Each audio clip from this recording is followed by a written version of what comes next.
All right, well, here's a little bit of an update. I have nearly everything cleared out here from the front of the engine itself, and everything behind the engine. The difficult thing is getting the steering column out. These steering wheels are always a bear to get off of here. So a little bit of squirt of some PB Blaster.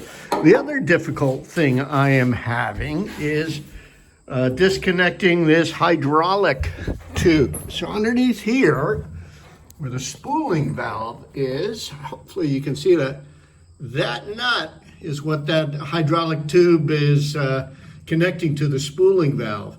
And that is an 1.25 inch necessity for a wrench to get on there, an 1.25 inch wrench, excuse me. I don't have one, Napa doesn't have one. I can't get an adjustable on here.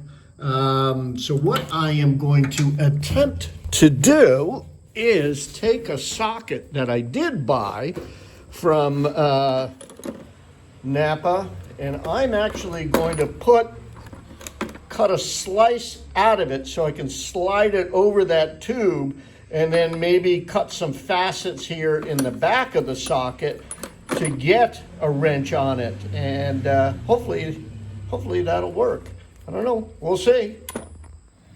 I have my lines marked out, one through here and one over there. I started to put it right on the point, and I decided to move it away from the point to give myself a little more room.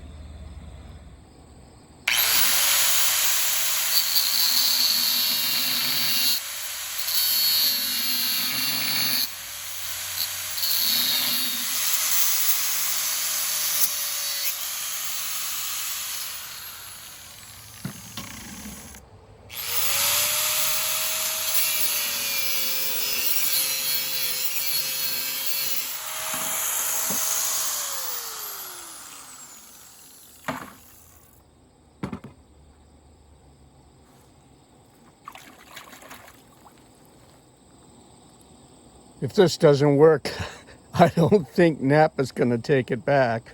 I've had to kind of beaver out the back side of that. Now let's see if it goes. Let's see if it fits.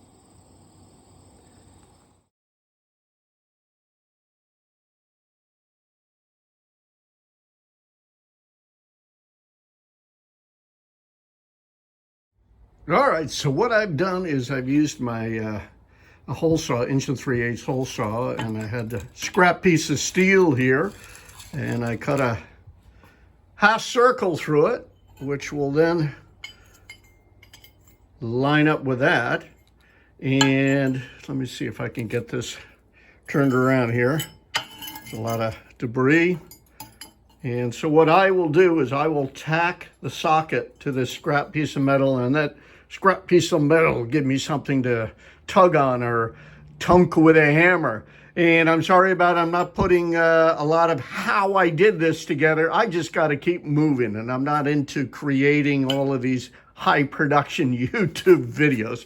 But you get the idea. For those people who have worked with tools, they get the idea.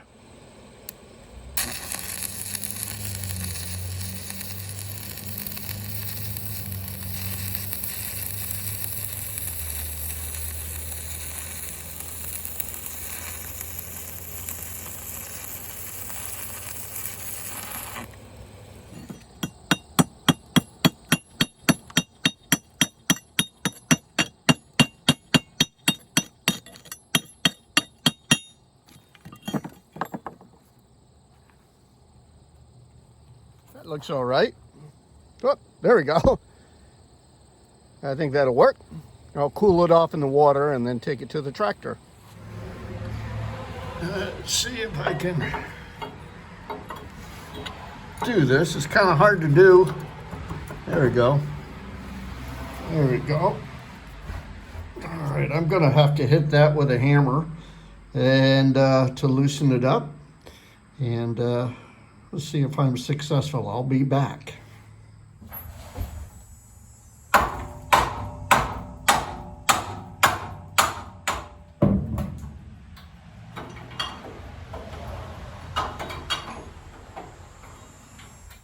All right. right, I've got it, the nut cracked loose, but what I need to do is cut back here to give me more swing room underneath. And I'm hitting up against the frame here. So if I scallop that out down, making it look more like a wrench, I'll be able to get that off.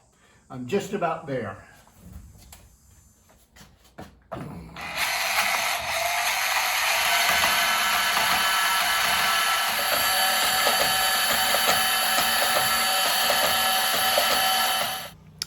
Well, it's not very pretty. The foot of the bandsaw kept bumping into the socket here, into the vise.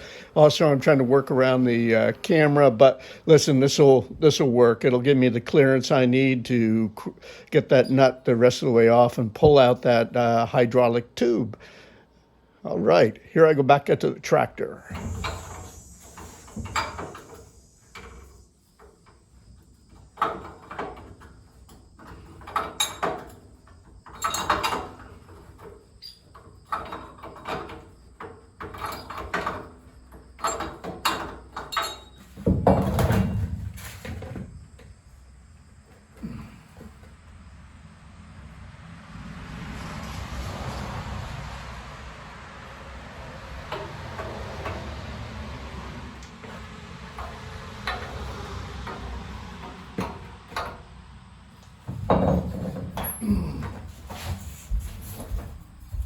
There you go.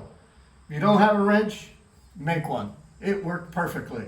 Now I've got to work on the steering column, but probably not going to make a video.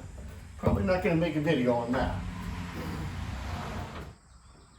All right, I guess I'll end on a positive note. I did get the steering column out, steering shaft out, along with the steering wheel. Most of the videos that you see online regarding removing the steering columns is the columns are hollow, and they'll drop a bolt in there and hammer on the bolt or use an air hammer on it. On this 1978 Case 446, it's a solid shaft. Now you can see two dimples in there because what I did is I used my wheel puller. I had the center of it, this side,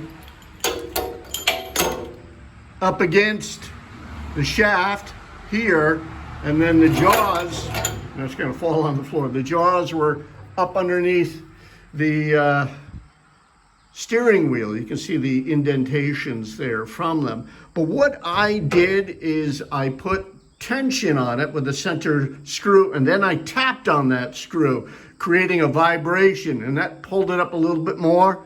And then I tightened down the wheel puller bolt a little bit more and tapped on it again. And I kept going through those sequences, trying not to force anything. If I forced anything at all, it was in here. And you can see I've got some center punch divots on there, but I can straighten that out. You can see a little bit of mushrooming there.